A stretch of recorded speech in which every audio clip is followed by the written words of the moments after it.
Hurricane Debby was a storm for the record books, but it wasn't supposed to be. Debby had been tracked since July 26, 2024, and it simply started as a tropical wave, and that's how it was supposed to stay. But sadly, that's not what happened in the slightest. The NOAA says Debby started as that tropical wave when it was first monitored, but it gained a lot of strength near Cuba on August 2, 2024. In the Gulf of Mexico, it intensified, and when it crossed Florida's panhandle, it hit as a Category 1 hurricane.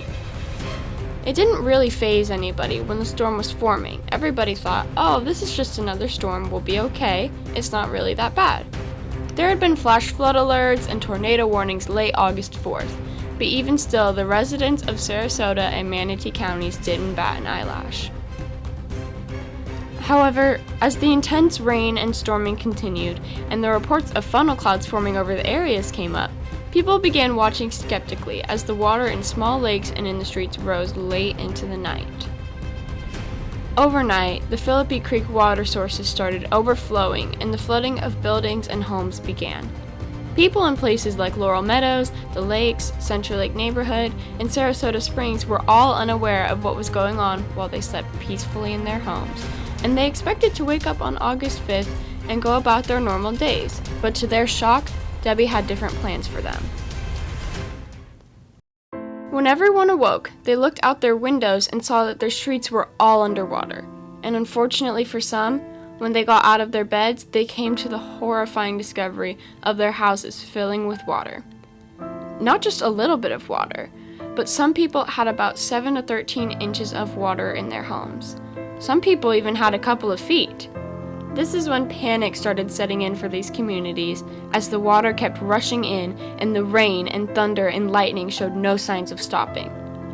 These people grabbed what they could, using small boats or paddleboards, either their own or a friend's, to get out of the places they once called home and to get off their streets to safety.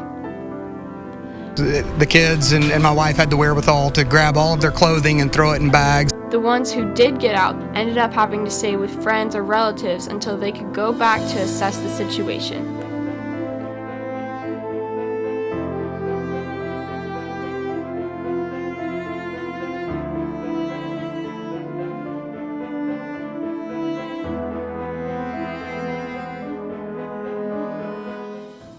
This was unlike anything residents had ever seen in almost 40 years, according to some.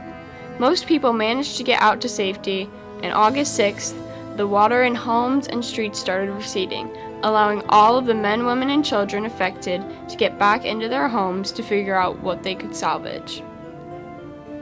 Homeowners or renters came to the realization that they either didn't have flood insurance, or they did, but it didn't cover any of their possessions. The renter's insurance does cover, obviously, the home itself, but it didn't really cover any of our stuff. The flood insurance is supposed to cover the house, but all the contents are nothing. All my husband's power tools. He's a handyman. That's how he makes his living. There were lots of people who were blessed with a giving and helpful community. They had friends helping them clean up, and some even set up GoFundMes for the families who experienced all this loss. Volunteer teams set out to help their communities clean up after this disaster, and in some people's experience, the tragedy and the help that came out of it helped them see the good in the people around them, and they saw God actively working through the volunteers and their friends and families. It's nothing in comparison. You come out here, you can see all the damage, you can meet the people, hear their stories, and it's just, you interact so much more on a personal level. After all that had happened, all the loss and everything that was said and done by the people in these communities, the affected areas were still left to figure out their next steps as the new school year began.